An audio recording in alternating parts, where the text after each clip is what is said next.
there is a sense with the voters today that if there is Prime Minister Modi on the top and the BJP, whatever these schemes are, it will filter down to you.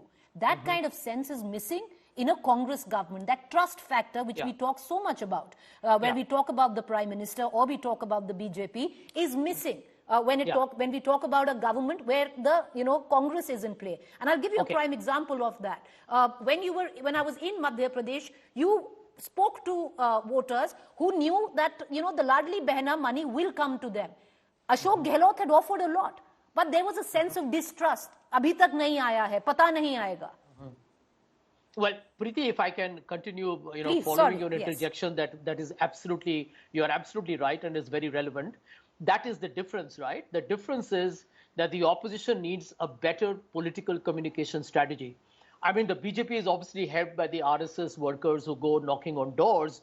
But the truth is that many of them are government schemes that the political party leverages. And I believe that's in a democracy, these things will happen.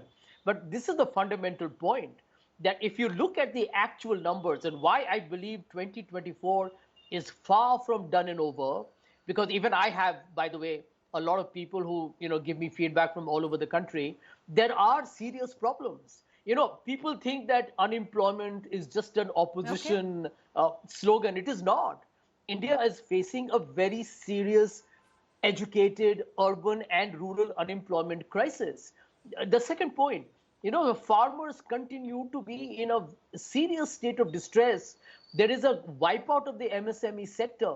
There are fundamental challenges. But Sanjay Jha, these are conversations which are great to have in studios, because somewhere down the line, I'm not talking about the hysteria associated with the inauguration of the Ram Mandir, but most of that tied into a larger narrative and a plan which is working like clockwork completely masks any of which that you're talking about, where the voters are concerned. I want to bring it. Preeti, let me add one line. Quickly, that is exactly the point that the opposition needs to understand, that these issues are based on statistics, policy and programs. The way you communicate that message is going to be the key. Ultimately, it's, I think the opposition needs to realize, and I would want to convey to them through your program, that end of day, every campaign of yours needs to influence a voter emotionally. If it doesn't, all your logic, data and statistics become meaningless. I want to cut across to Ashutosh. He's back with us. But Ashutosh, if you look at it right now in terms of the perception that is going on, everything seeming like working completely clockwork, and the Modi juggernaut is rolling. You have the Prime Minister's as the face firmly in place. Now you have the big Ram Mandir moment, which is a cathartic moment for the Bharatiya Janata Party. Modi hai to mumkin hai, delivered. A resolution which was passed in 1989 by the BJP in Palampur, coming full circle right now at this point of time. And then deliverance, La Bharati, everything is tying together in a synchronized fashion for the BJP.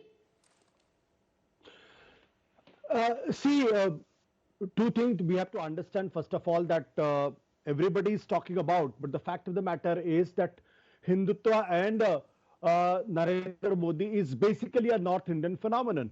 And I'll say three things. First of all, this Mandir episode will lead to the consolidation of Hindutva vote, not the Hindu vote. Secondly, Modi is a North Indian phenomenon, not anymore. Thirdly, there is already maximization of votes for the BJP in these states. And if you take example like Madhya Pradesh, Chhattisgarh, Rajasthan, Haryana, then Karnataka, barring exception Karnataka, Gujarat, UP and Delhi, BJP has already scored more than 50% vote share. In these states, the Mandir issue will have an impact, there is no doubt about it. But in Chhattisgarh, where the BJP in the last time had got 50.70 vote share, it can go to 56. But will it convert into seats? It can't go beyond seats, because you have already has almost 100% 100 seats. Where the BJP is having a problem is Kerala, Tamil Nadu, Telangana, Andhra, Punjab and Odisha. And here, out of 135 seats, BJP got only 14 seats last time. I don't see these numbers increasing again. So why I'm saying so, Mandir is talked about. Mandir will have a maximum impact in UP, but will Mandir have the similar impact in Bihar? Despite the Hindutva phenomenon, despite the Modi phenomenon, BJP has not been able to make a breakthrough in Bihar, neither in parliamentary election nor in assembly election. In Maharashtra, again, the BJP has failed to make a breakthrough, can form the government on its own in Maharashtra. And even in a parliamentary election last time, they had to take the help of the Shiv Sena again.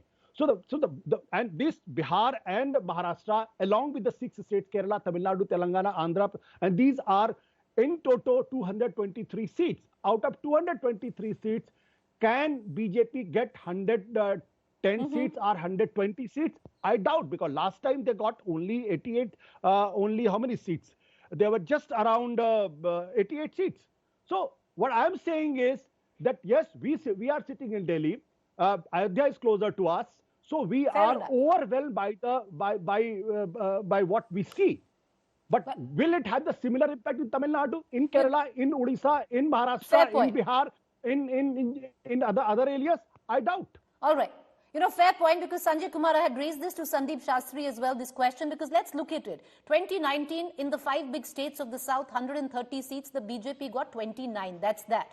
Every time the Prime Minister goes south of the Vindhyas, the narrative there is regional pride in Tamil Nadu. He'll talk about guarantees in the state of Kerala. He doesn't talk about the Mandir or the temple.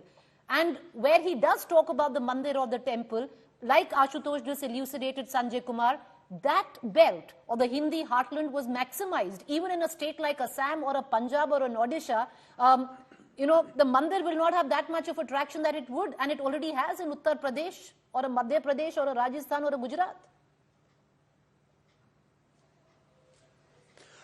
Preeti, I agree with Ashutosh that BJP and Prime Minister Modi does not have the same attraction in the southern state as BJP has in the North Indian state.